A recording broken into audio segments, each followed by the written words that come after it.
From the Popcorn Talk Network, the online broadcast network for movie talk, and the Schmoes Know, this is Meet the Movie Press. Roundtable movie news and commentary from the industry's premier film journalists. Good morning. Happy Friday. Thanks for joining us. This is Meet the Movie Press. I am editor-in-chief of schmoesknow.com. Mark Reilly here at you on this Friday. And look who's back. Oh, you stole my joke. What? Never mind. What was my joke? I didn't even know I was making a joke. I was just excited to have you back, my friend. I can't hear myself well in these headphones, but I'm Jeff Sneider with the rap. Right. Yeah. You are. And how was it defending the people over there at their jury duty last week? Defending the people or offending the people? Offending the people. I mean, your tweets were awesome. I was looking at your tweets. Listen, I got a little frustrated. It is a nightmare down there. I know. You know what? I was actually reading your tweets and going, this is exactly what happened at my jury duty. I was called over and over and over again, and I would just sit all day. And at the time, it was a struggle for money, and my employers would not pay, so I had to get back to work. And I just tell the judge this, and he's like, "Well, you're going to have to reschedule and come back." And I'm like, "What?" Right. And then it was 4 days of this, and then I went down to there, and I said, "If judge thinks I need to come back," and he's like, "No, you did 4 days. You're out of here." So, anyways, yeah. For me, it was just that everyone requested a sidebar. Ugh. Guys, if you can, and you go down to jury duty, don't be that guy. Don't be that sidebar guy. Yeah, that sidebar was to basically say why I can't do jury duty, isn't it? Like all the... Basically, it was just like a private... It was like 60 team huddles. Yeah. Well, it's good to have you back. We missed you last week. I missed you guys, Schmoville. Thank you for sticking with us. Yeah. I promise I'm going to make it worth your while. We're going to have a shocking confession towards the end of the show. Yeah, we got to tease this because this is awesome. I just love it. What you told me off air. It's Star Wars related. Yeah. It involves Twitter. It involves Disney. It involves me and questionable ethics, possibly. I don't know. Who knows? Ooh, I like that. That was like when Joni kissed Chachi in Happy Days. It was ooh. But whatever it is, it's going to be honest and it's going to be interesting. So stick around with us. I do like it. Let's talk about something more legitimate. So I don't know what's new. What can we discuss? Well, last week was a big news week, and that's why I was sad to not have you on the panel with Mary Jetikin, who we had a rousing discussion about Dumbo and westerns. I was very nervous she was going to take my job because I saw the photo that they posted of you two online. I was like, how can I compete with this girl? Yeah, they did offer, but she didn't want it, I guess. So she just moved on with her life. Well, I'm glad I still have a job here after her guest hosting stint. Yeah. Well, So we had the Ghostbusters universe. We touched on that. The Ghostbusters universe. Let's start there because I want your opinion on this. It was very important. Ghostbusters is my thing, guys. Yes. It's not Star Wars or Star Trek or Indiana Jones. That's why I love the Ghostbusters. And so I guess I was just a little caught off guard by this whole universe thing. I don't know. It makes sense that that's a property to build a universe around, and Sony sort of needs that kind of stuff to compete with Warner Brothers and Disney and Marvel. But sure. I don't know. Wait until the first film comes out, or just give it some more...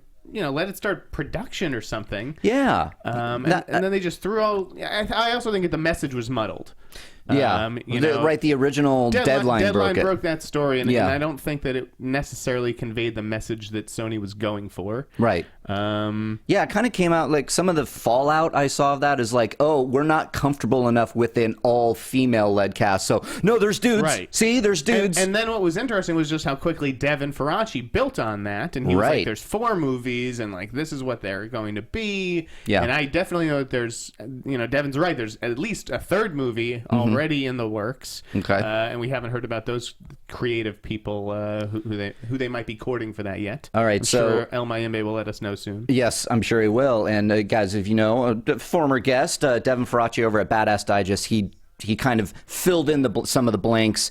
And so we have the second movie is Chris Pratt and Channing Tatum. Supposedly Chris Pratt and Channing Tatum, but it's not an all-guy movie, and we don't know, where that sort of came from. Maybe it came from the Raps article. Who knows? I don't. Yeah, because it was like Ghostbusters for guys. Sure, it is guy-centric, but it's not an all-guy thing at all. Okay, I think that there will probably be a woman on that team, and then the third film, he kind of said that they're going to mash them up, right? Yeah. Okay.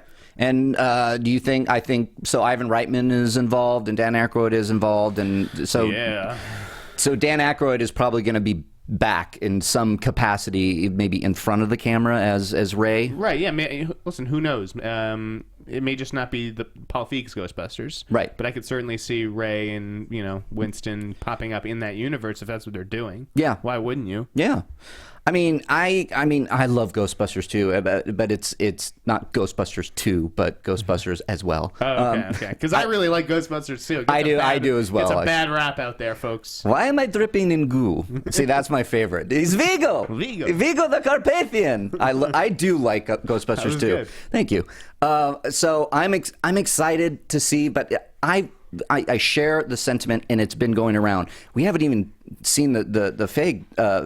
Is it Feig or Feig or Feig? Okay, Feig. We haven't seen the Feig reboot Ghostbusters. The females. Oh, that was a mouthful. So I'm interested to see that first, and then let's talk. I don't know. It's just like anybody can make announcements. Sony has made these announcements before with Spider-Man universe building and Spider-Man 3 and Spider-Man 4. We're going to have Venom. We're going to have Sinister Six. We're going to have a female Spider-Man. And you know what? Poof. Yeah. Poof.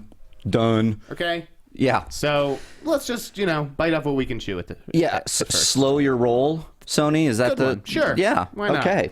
So, well, that's good. I wanted to know your thoughts on that. And I just, because it's so random, thoughts on Dumbo.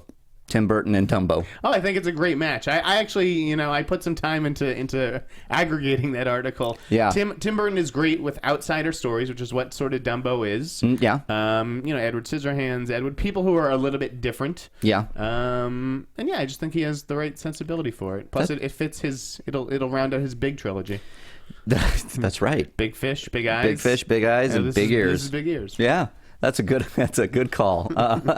Yeah, I've kind of warmed to it over the week. The more I think about it, I was having a conversation with my girlfriend. And we're like, yeah, Dumbo is going to be remade as live action. She's like, really? Who's the director? I'm like, the guy who did Beetlejuice and Edward Scissorhands. She went, that's awesome. And I went, you might be right. I don't know. I'm curious what that means, by the way, for Beetlejuice 2. I thought that was going to start to gain some steam with Michael Keaton coming back. I know.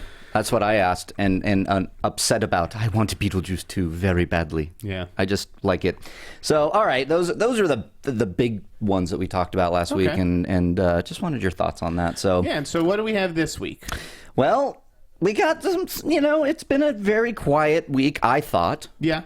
Sure. There's been some good... It's because Mike Fleming's on vacation. Is that why? There will be no news these next 2 weeks. Damn it. Hollywood has decreed. I have spoken. I mean, I'm digging some of the stuff that's coming out, of course, Geeky Central here. The fact that, we got the Rogue One spinoff news. Miami's been dropping stuff left and right. I mean, isn't there? Yeah. Let me ask you, I didn't cover it in your world. I know you're not big on the Star Wars news, but he dropped a scoop that J.J. Abrams is coming back for... Kelvin did. Yeah. Kelvin did. Yeah. Latino reviewed it. Listen, who knows? Makes sense. Why not? If the guy did a good job on this one. Yeah.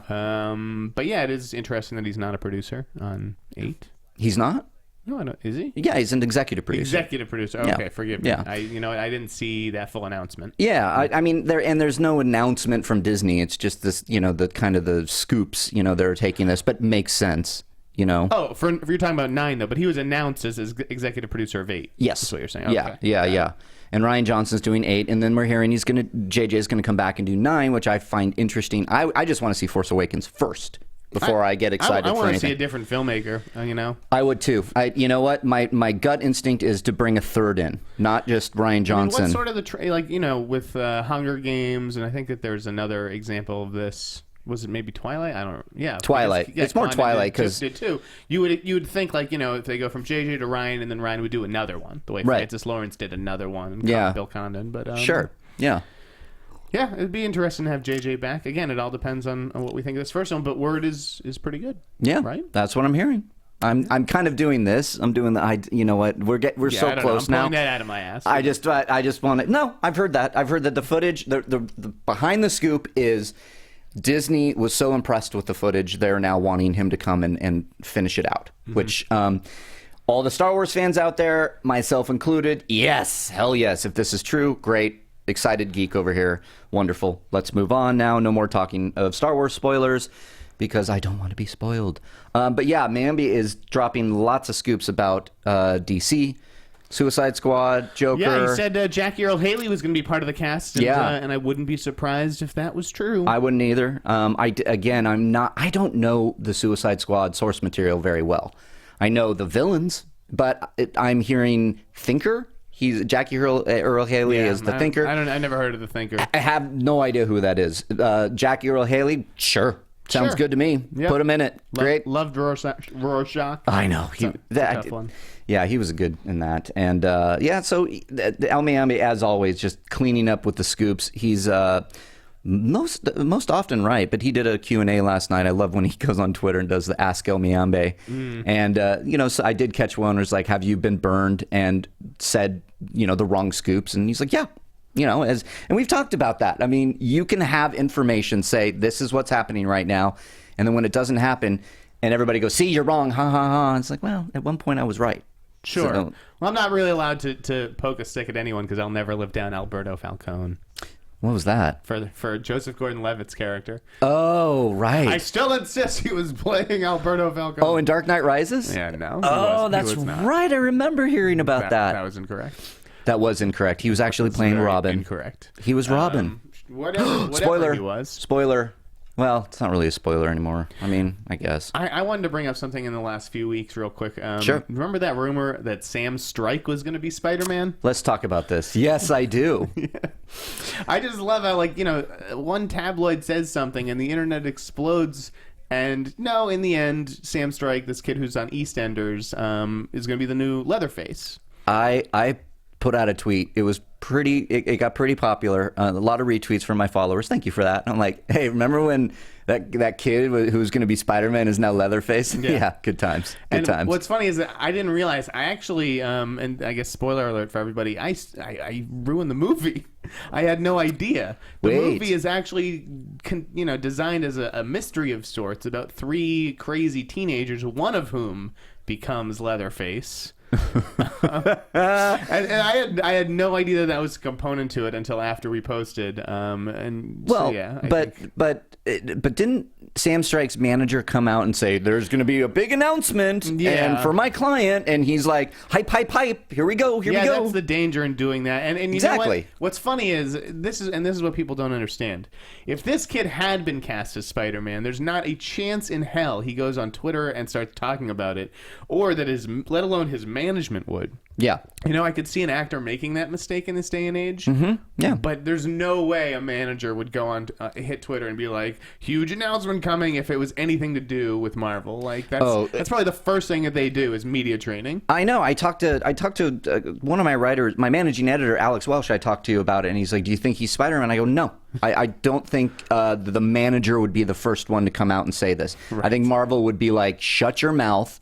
You stupid manager. We are going to take care of this ourselves. Basically. You don't like it? We have a bunch of people that could do Spider-Man. Your guy's not the only one out there. But yeah, and we did cover it, and I was reluctantly covering it because I'm like, oh God, I don't think it's Spider-Man, but sure, why not? Go with the people wanted to talk about it. I got all these Twitter and on the Schmoville fan page.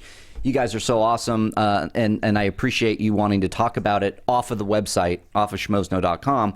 But like I said, I just want to go on record. I was like, oh, God, I'm not sure about this. And I just started laughing. And actually, Alex, my managing editor, did say, I'm going to laugh my ass off when it's not Spider-Man. Yeah. Because of how many, like, hey, here it is. And he's Leatherface. I get it, folks. We want to know who Spider-Man is, but... Well, let's talk about the fact that he's Leatherface. And so, obviously, we're getting a prequel, which we already had a prequel.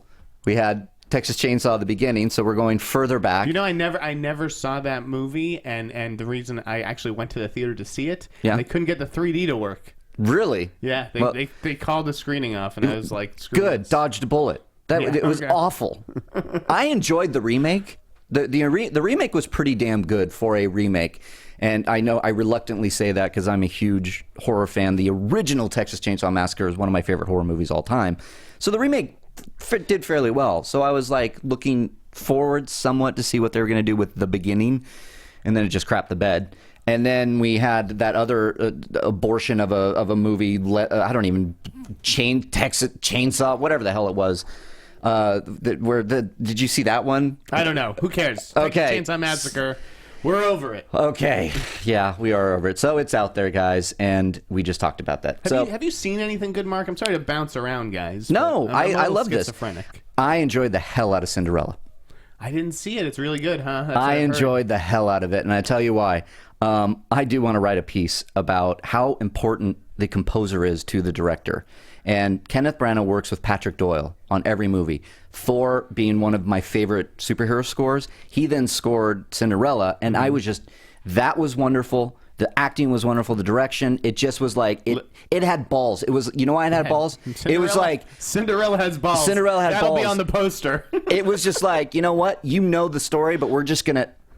It just went in with so much confidence. This is what it is. We're not going to twist it. We're not going to do anything. Lily James a star? She's a star. She's fantastic. I heard a rumor about her this week, but do tell. It got denied. Oh, so what was it? There's no point. Oh, okay. There's no point in really letting it out.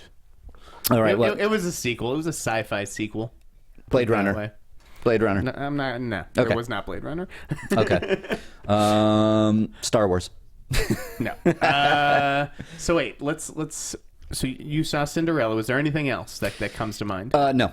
Okay. No, nothing's coming to mind yet. I saw a few movies. I want to tell everybody you got to see Wild Tales, the Spain's, which was nominated for the foreign language Oscar. Foreign language, yeah. It was fantastic. Really? 6 vignettes of revenge. Ooh. Violent, darkly funny. Ooh. Yeah. So if you're in L.A., we have a lot of L.A. listeners. Yeah. As you might imagine, go down to the Landmark. It's a hell of a movie, and that director's one to watch.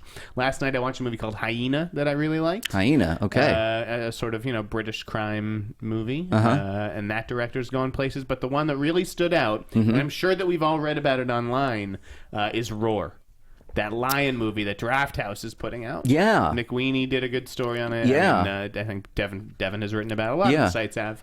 But man, I watched that over the weekend. It's crazy. Is it? Okay. Yeah, and like Drew says, I don't know that it's a good movie necessarily, but it is transfixing. You cannot take your eyes off of it because anything could happen at any time. Really? It's Tippi Hedren and Melanie Griffith filming with... Have you heard of this? I heard very little about it. I mean, the title rings a bell. The articles by Drew and Devin. Just Google Jan de Bont, who's the director of Speed and Twister. Oh, yeah. He was the cinematographer. He got the back of his head ripped off by a lion. What? It's crazy. Really? Yeah. Okay, I need to watch this now. Guys, this movie comes out in a couple of weeks, and I definitely recommend seeing it. Yeah. Have a few beers and enjoy. It is nuts. Oh, nice. All right. In a good way. So that was my little recommendation spiel. I like it. Did you watch The Jinx? No, I didn't, but I've been following that news like crazy. I mean, that is some crazy stuff happening over there. Kind of tough to go watch it now. Yeah, I do want to see it, but now it's like the media is filling in everything for me. Yeah, if you weren't there from the start, it's tough. Yeah. Okay, more movie news. More movie news, guys, here on Meet the Movie Press on the Popcorn Top Network. We are live on YouTube right now, and I'm seeing a lot of your El Miambe deserves a cookie. Somebody's writing that. Do we have a hopeful news break or anything? We do have a hopeful news break, and why don't we just go right into that, guys? Let's do some hopeful news break. Oh, yeah. Love that sound, guys. Every Wednesday and Thursday, you can drop in a hopeful news break. What do you want to hear? What do you want to see break in the world of the movie news? And we talk about it on, whether it can be true or not. Now, I read a good one, and I want to get your opinion, Mr. Sneider. Trevor Gautreaux, you guys with your last names. I mean, I can't. I'm so sorry, Trevor. Gautereaux. I'm just gonna say Trevor G. Maybe he's French. Maybe he's French. He is French. This sounds great though. With Scarface remake happening, we just got the writer. Okay, are you hearing anything about this movie yet? Directors. Actors. I broke the director news. Oh, that's right. That's right. You did. It's going to be Pablo Larraín. And who is this person again? I want to say he's Chilean filmmaker behind No. Oh, that's right. Gael Garcia Bernal movie. Oh, that's right. Oh my God, I almost spilled my coffee. Yeah, I think he was a fantastic choice. Mm-hmm. And I imagine that they're going to try and shoot that next year. So if not by the end of the year, but I think it's heating up over there now that they have a writer. It's moving forward. So Trevor wants Oscar Isaac cast as the lead. Okay, how do you like that? So here's the thing. Okay. I know that there were rumors about Oscar Isaac and Edgar Ramirez, and both of them would be amazing. Oh, there were already rumors about this. Yes. Okay. And I think there is a version of the movie that would be that would have worked with them. Yeah. I believe they're going significantly younger. Got it. Yeah. Okay. That makes sense then. I think that they're going with, a young man like in his, early 20s. Early 20s, like, and then the actor may be in his mid 20s or late 20s, but I think Oscar and Edgar are a little bit too old at this point for what they are imagining right now. See, that's what I love about Hopeful Newsbreak. That's a great call, Trevor, and I love your opinion on this and what you know and what you're hearing at least. So that's great. I'll tell you, just because it reminds me of a tweet I did a couple of weeks ago, but I was watching American Crime, that show on ABC, with Timothy Hutton and Felicity Huffman from the writer 12 Years a Slave. And there's a kid on that, and I'm blanking on his name right now, but he just has this crazy ass look. Like, it is very distinctive and unique, and I thought he would have made a pretty cool Scarface. Okay. Yeah, because we're getting a Mexican origin now, right? Like a cartel. It's going to be set here in L.A. Yeah, set in L.A., which people were like, oh, man, another remake. And it's like, well, Scarface is a remake of the 1930s one. So it's interesting. I don't think we need to necessarily call it Scarface. Tatiana Siegel at The Hollywood Reporter had a funny tweet about that. Oh, yeah? Everyone's like up in arms. How dare they remake Scarface? Like, it is a remake. Yeah. And speaking of remakes, so that guy on Twitter who's all over me with calling the Little Women movie a remake, it is a remake. It is a remake. Yes, it's another adaptation, but like... It still counts as a remake. Yeah. Red Dragon is a remake of Manhunter. Let's be serious. It has the same scenes. Yeah. But yeah, it's also another adaptation of the book. It has a different title. How could it be a remake? Like, dude, it counts. You're getting into semantics with me. Don't go there. As we've learned on Twitter, do not cross this gentleman. That's a good call there, Trevor, and thank you for that, Jeff. That makes sense. It makes sense for what I'm hearing as well, and I would like to maybe see a younger version of this, and we'll see what happens. So let's get one more. Let me see what we got here. Davey Evans, just because you piqued my curiosity, a Groundhog Day sequel reboot for which the studio just re-released the original film. I don't think that's going to happen ever. I mean, it's a brand of sorts. It is a brand, I guess. You could get another hot comedic actor, and you could do Zach Galifianakis' Groundhog Day. Right. I got a confession. Was never a big Groundhog Day fan. Really? You heard me. Oh, shit. I think that movie could be a lot funnier. I mean, it's a very... Listen, I saw that when I was like 9 or 10 years old. Right. The humor may have gone over my head. Yeah, and that I came back to Groundhog Day and learned to love it over the years because it is one of my favorite Bill Murray movies. It's a great premise, but it's like, what was the Tom Cruise movie that Live, Die, Repeat, or Edge of Tomorrow. Groundhog Day. Like, there's a lot of things where the day just starts. What was the premature about the premature ejaculator? Right, the teen sex comedy, which is actually not bad. I enjoyed that one. So there you go. That's exactly what will happen, I think, is that we're not going to get a sequel. I think Bill Murray wouldn't go back to this like he wouldn't go back to Ghostbusters. And as far as a reboot, I think you could just take that premise like they did in Edge of Tomorrow or in Premature and just kind of put it in any genre you want and go, because it's an interesting premise. I wouldn't want to... I would hate if Hollywood were to say Groundhog Day as a brand and remake it, because then that would piss off all the diehards like me. the diehard fans. There are. Does everything have diehard fans? I think Groundhog Day is a cult favorite. It is a cult, has a cult following to it, somewhat. Okay. So, I also see in the comment section here, people are talking about The Crow, which I was out. I think it was, I don't know where the hell I was when that broke, but kind of heartbreaking, because other than Ghostbusters, The Crow is also my thing. It may be my number one thing. Yeah. And yeah, you've seen his Twitter page, right? I don't know, guys. Jack Houston? I don't know. Who's that guy? Who's that? I just haven't seen it yet. Maybe he's great in Ben-Hur. Yeah, that's filming now. That's right. He's that guy. I was a little bummed, and now there's word about Jessica Finley Brown or whatever. I don't. I'm not. I don't know. I'm not having. I'm not a big Crow guy. I enjoy the hell out of the original, and that's all I needed. I don't need a remake. Yeah. I understand it's a brand and a comic and blah, blah, blah. So, sure. I heard that the bird is going to talk in this one, as it does in the comic. That's what. Oh, really? Apparently. I'm not familiar with the comic. I read it a while ago. I don't even remember, but I think James O'Barr said it at a convention. The author of the comic book that the Crow is going to talk. Okay. I don't think I like that idea either. I just can't wrap my head around it right now. It was just so well done in the first film. Yeah. I really, is it or is it the Disney version? I don't know. Speaking of Disney, okay, this is going to be a good segue. I think we're ready to do this. Okay. All right. Let's do it. So I have to make a few prefaces. Oh, here we go. Before we get, and it's going to be about 5 to 7 minutes, folks. I just didn't want to run out of time. All right, 5 to 7 minutes. To time me. Okay. So, first of all, this story that I'm about to tell does not necessarily make me look very good.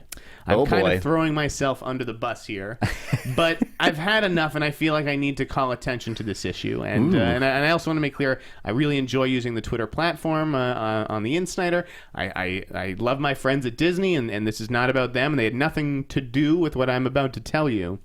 This is but good. It brings up a troubling issue.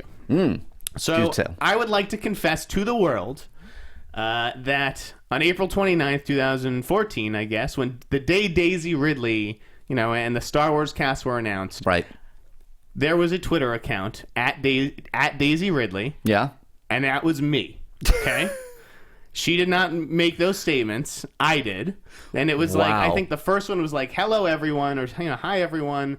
And then the other one... oh, that's right. Oh, my God. Bring it up right here. All right. This is blowing my mind here. Overwhelmed by all the support. This is the greatest day of my life. I'm told I can't say who I'm playing yet, but it's exciting. Wow. That got picked up all over the world. Yeah. For some reason that I'm not quite sure why. Because it was not, an official account. Nobody tried to confirm this with anybody. And it was kind of an experiment in that kind of thing. Like how many outlets can be fooled. And I'm looking on the Guardian site right now. The Guardian is the site that was involved in Snowden stuff. Right. So right. This is a serious, journalistic outlet. I think Huffington Post also picked it up. So that was me. And wow. That's interesting. Right. And it's like I was violating Twitter's rules of service there because I was impersonating her to a degree. Well, I mean, how many people, there are unverified Twitter handles for actors. And there's one for me. Someone has at Jeff Sneider. That's not me. Okay. But so here's the thing. So normally, what I believe Twitter was supposed to do is suspend the account. And the account was suspended. Okay. And then they tell you what is wrong with it, when the steps that you need to take to get it in line with the rules of service, and make it clear that it was a parody account. There are plenty of, I think the Nikki Finke even had one. Okay. Where, the person operating the account gets an opportunity to change it. Okay. So instead, my Daisy Ridley account was hijacked, and it's gone. I have the email saying that this is my Twitter account. This is, confirm your account and all that stuff, but it's gone. And so I didn't make a fuss about it at the time because technically I was violating the rules of service. And by the way, as a journalist, I know I'm bound to certain ethical things. And these two instances that I'm going to tell you about, they were both public information. It's not that I used insider knowledge to get these Twitter handles. Got it. Yeah. I didn't know Daisy Ridley was going to be cast until I got the announcement. Sure. And as soon as I did, I went, to tag her on Twitter in the tweet,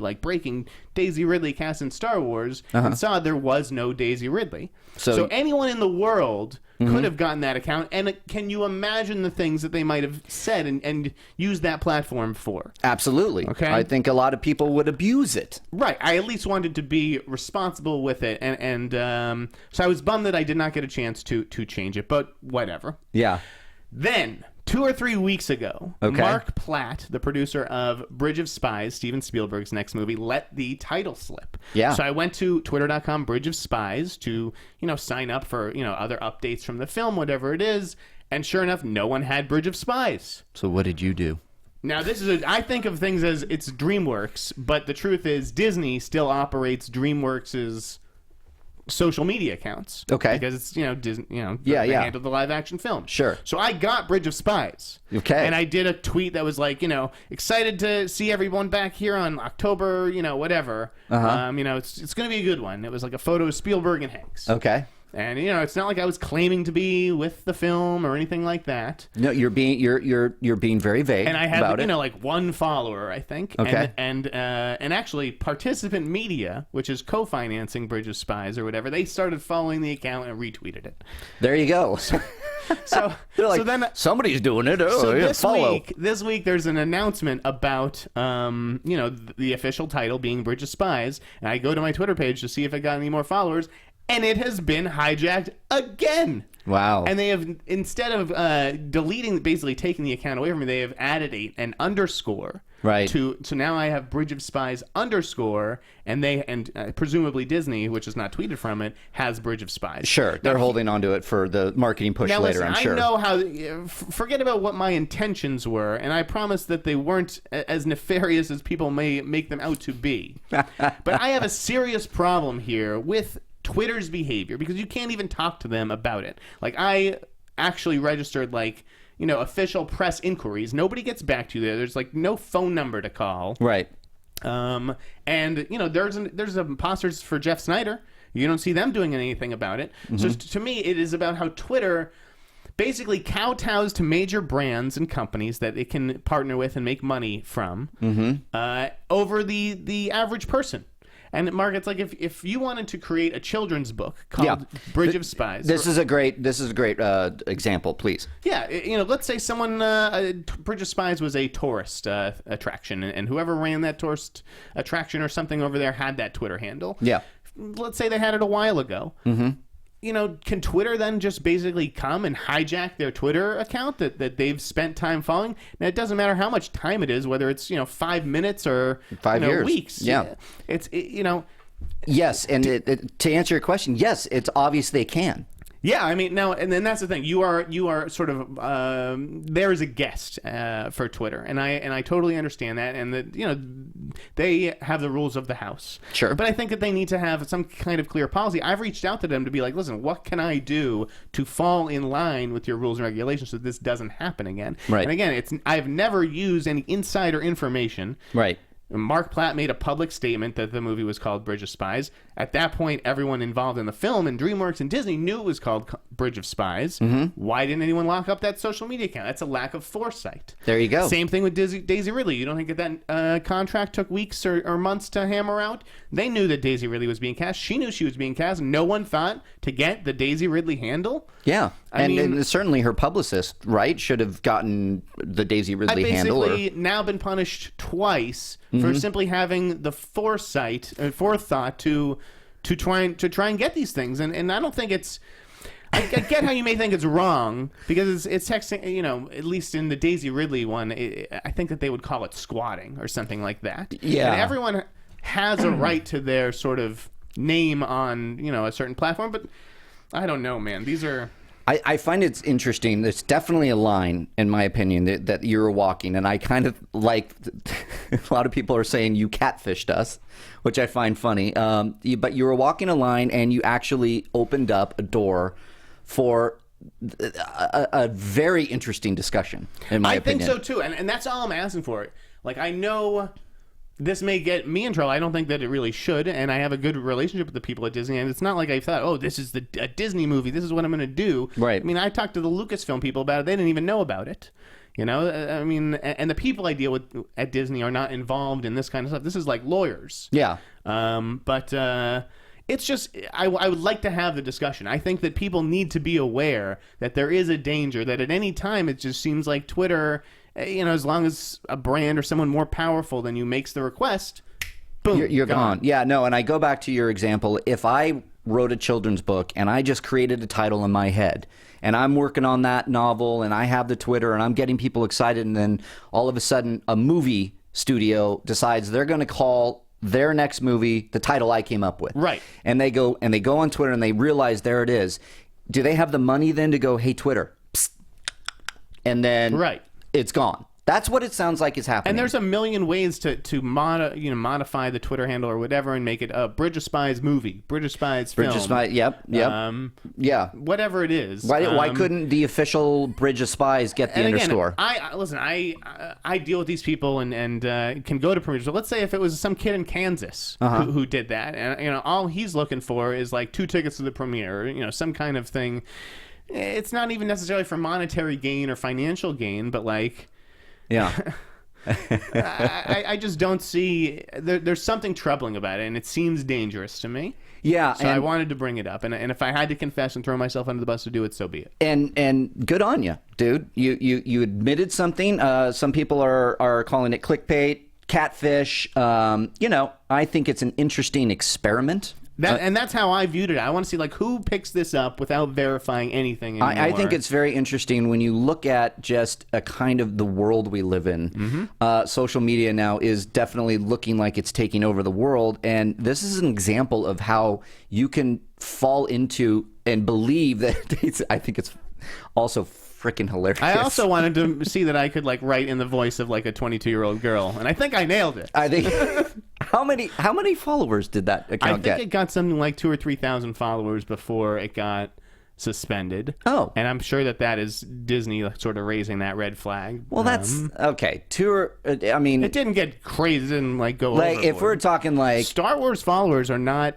If you go on the Star Wars Twitter account, it's nothing compared to a lot of other things. Really? Yeah. It's I haven't really looked at that. So I just in my mind was going, okay, how many followers is it? Is it 300,000, 1 million? No, that we're talking 2,000, 3,000 people. Whether it's that or the 1 or 2 followers that Bridge of Spies had, it's just.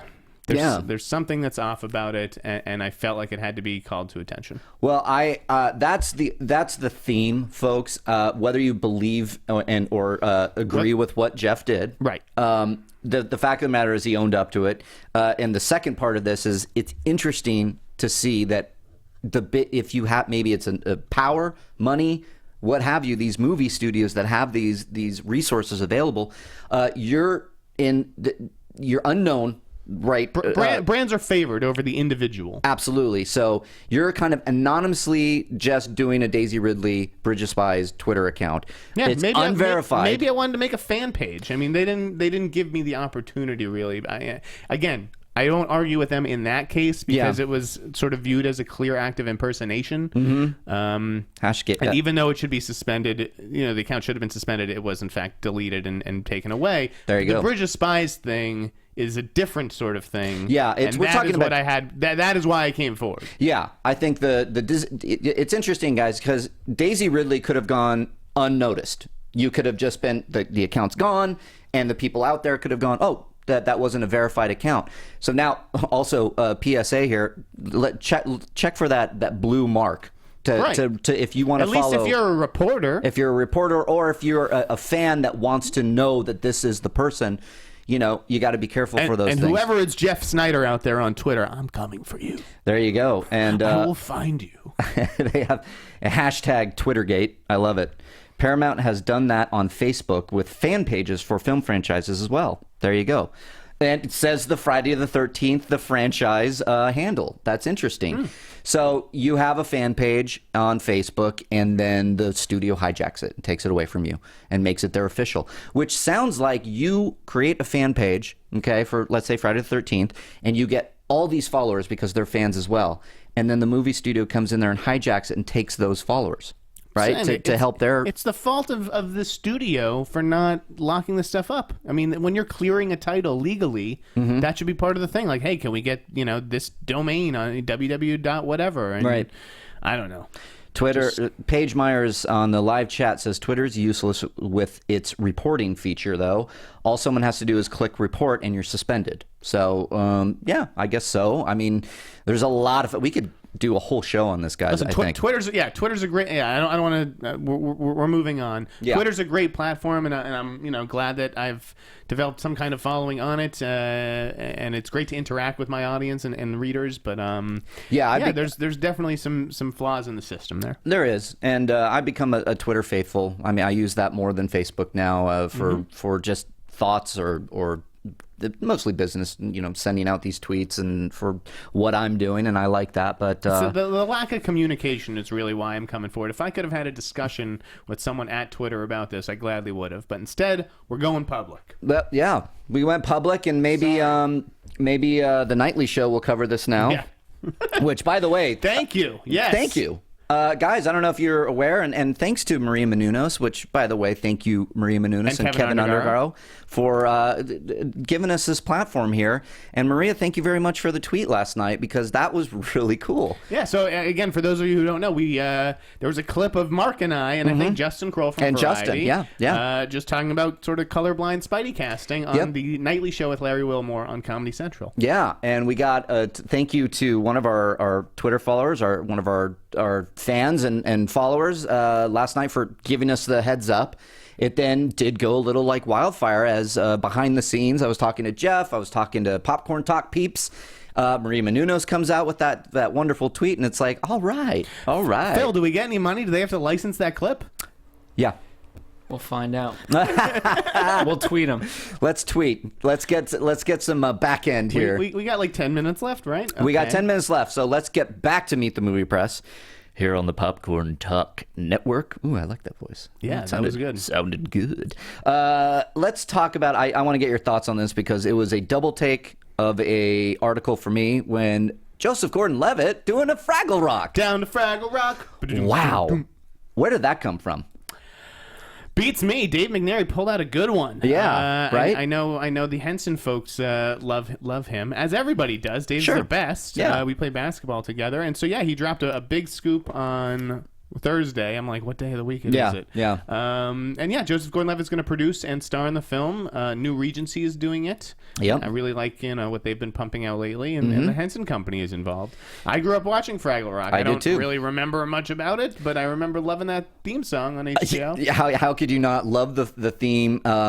I do remember watching Fraggle Rock a lot, but I'm with you. I don't remember much. I remember the big dudes that were trying to always get the Fraggles, and I think it's very interesting that you have Joseph Gordon-Levitt, who is probably the biggest name to come and do a kind of a Muppet Fraggle Jim Henson movie. Wouldn't you say? I mean, close. I mean, the Muppet movies had a lot of big they had people big names. in them, I'm maybe talking about this generation because we had I see, sure. Jason Segel kind of come in with Amy Adams. Right. And they were absolutely big names, but for me, Joseph Gordon-Levitt is like, he is hot right now. My question, and I think it's good for him to mix it up because he's obviously doing Snowden and The Walk this fall. Absolutely. So those are kind of more serious movies. So to lighten up and do one for the kids, I think makes sense. Here's my question. Did the Muppets sequel do that well? Because I don't think it did. I don't think it did. Yeah. I think people maybe got a little tired of the Muppets. They were kind of like everywhere, too. Yeah. In the run-up to both of those films. Yeah. And I just wonder...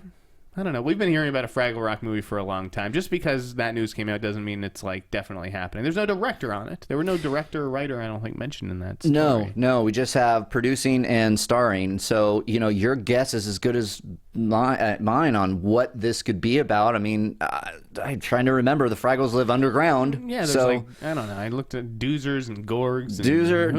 Yeah. I don't know. I just remember the hey, Ma, Fraggle, and he goes down the well again and then continues on his way. I love that. Can we get that? Can we get that in the opening again? I'm sure they will. Let's see what Joseph Gordon-Levitt does with it. I hope it doesn't turn into like a Neil Patrick Harris Smurfs kind of thing. Yeah. Because that's my fear. That's the fear. But the Fraggles were always kind of edgy. They're more edgy. They're kind of the edgier version of the Muppets. Yeah. Right? I mean, they live underground. It's like Warner Brothers' dark, edgy universe. The Fraggles, So they're selling Fraggles on the open prostitution ring. No, that's not correct. No, there's no prostitution. No, sorry about that. Fraggle Land. And we just went PG-13 on Meet the Movie Press. What else is going on? So, what else is going on? We had the Sam Cooke biopic was announced. Blah, not for you. Yeah. Okay. I'm not much of I don't know him very well, not his music. So, yeah.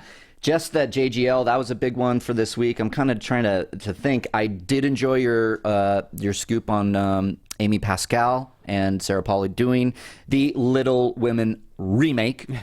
because it is. Yeah, it was one for the ladies out there. It is, and it's good. I really enjoy Sarah Polley as a filmmaker. Yeah, no, me too. And I think that Sony, has hopes that she will do this, but she, is not going to decide until she finishes writing the script. Yeah. And we're getting period. They're not going to do anything fancy with this, right? They're not going to put it in the future. It's going to be a pretty straight adaptation. But what's interesting to me is that Sarah Polley is like the second filmmaker in as many weeks, female filmmaker that Sony is getting into business with. Sony had not hired a female filmmaker in a long time. Yeah. And they are in negotiations, I think as Hollywood Reporter said, with Funny or Die filmmaker Rachel Goldenberg to do I'm in Love with the DJ.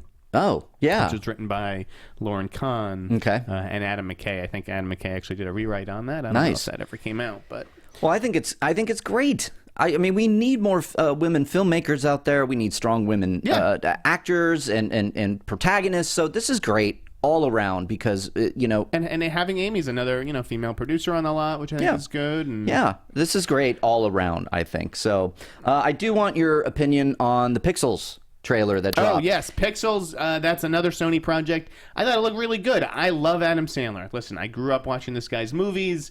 I just love his sense of humor. This was written by Tim Dowling, who's done a couple Sandler movies by now, as well as Tim Herlihy, who's like Sandler's go-to guy. So you have both the Tims, and I think that they. It looked like they did a pretty cool job adapting Patrick Jean's short film. I think they did too, and I think I can come out and say it now that I knew about this going forward because I was hanging out with Tim Dowling. We're both friends with Tim. He's been on the Schmoes Know main show, which you can catch every Thursday, 6 to 8 p.m. PST. And I was at a party with him, and he showed me a text. He had a huge text exchange between he and Chris Columbus. And I was like, that's cool. Well done, friend. And that's what I didn't get to say this last night because I did like the trailer. I liked the way that the CGI looked, the Pixels characters looked.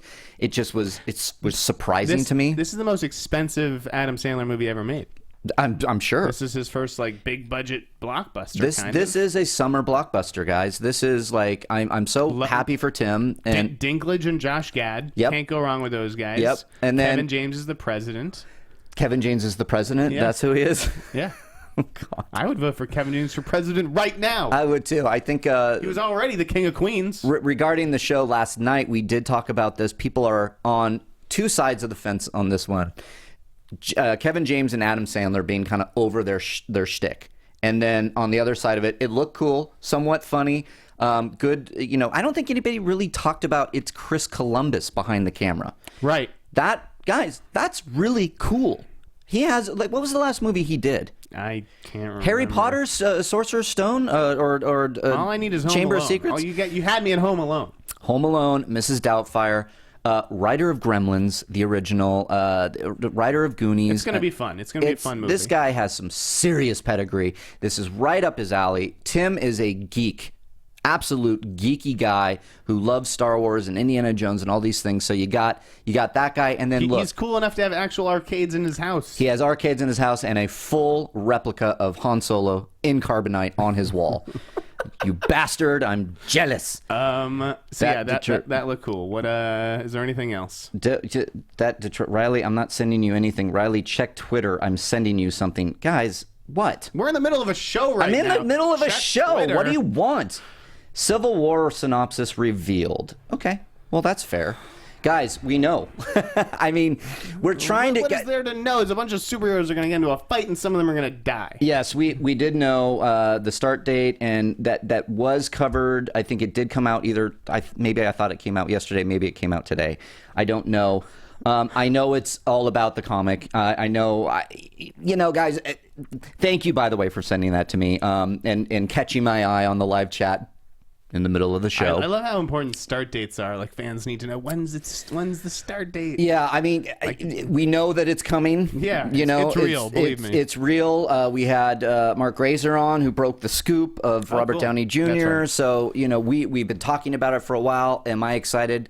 Hell yeah, I'm excited. By the way, let's bid a fond farewell to Mark Grazer. Oh, yeah? Who, yes, he is movie press royalty, as far as I'm concerned. And he announced this week he's leaving Variety after 13 years, and he's going to go work for Marriott. Marriott? Yeah. Marriott. Like the hotel chain. Breaking scoops? No, not quite. He's gonna, he's got some magic up his sleeve. He's always good at good for him. Brands and stuff like that. Yeah. Okay. Well, good for him. So congratulations to Mark. That is he escaped the dark, depressing world of movie journalism. We all are trying to do what Mark Grazer's doing, right? Yeah. Maybe get it more. Hyatt. I know. Hey, the Ramada Inn. If you need me, say Mark will take the Holiday Inn. I will take the Holiday Inn, Ramada Inn. Howard Johnson's. I will run your Twitter account.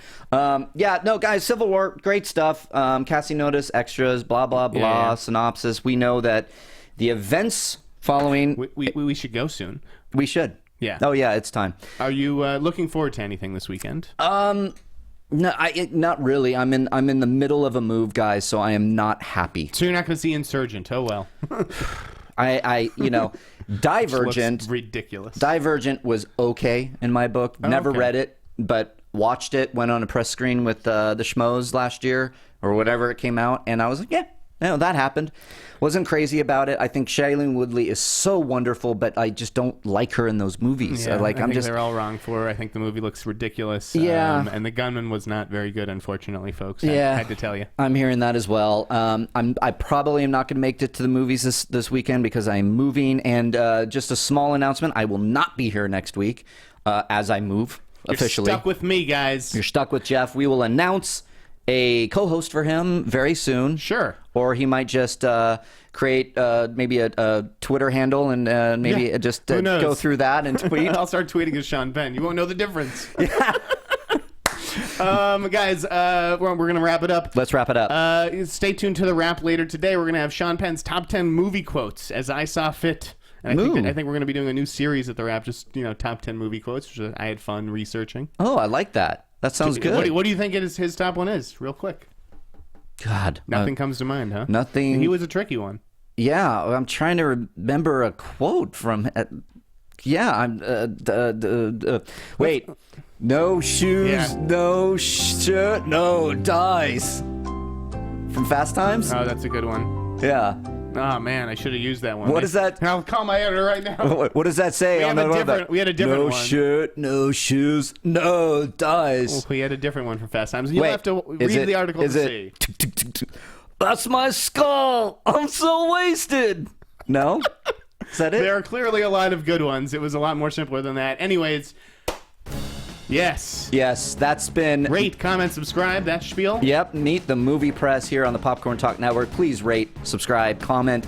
Keeps the lights on here, guys. And thank you, as always, for joining us. You can find me at Reilly Around on Twitter, where I will drop schmoesknow.com news, my new website working with Drama 34 Productions, ISeeTheFrog.com. I'm at the Sneider and a whole bunch of other Twitter handles you don't know about. tell your single sisters about me. Have a good weekend. And we'll see you next week, guys. Thanks as always. From producers Maria Menounos, Kevin Undergaro, Phil Svitek, and the entire Popcorn Talk Network, we would like to thank you for tuning in. For questions or comments, be sure to visit popcorntalk.com. I'm Sir Richard Wentworth, and this has been a presentation of the Popcorn Talk Network. The views expressed herein are those of the hosts only and do not necessarily reflect the views of the Popcorn Talk Network or its owners or principals.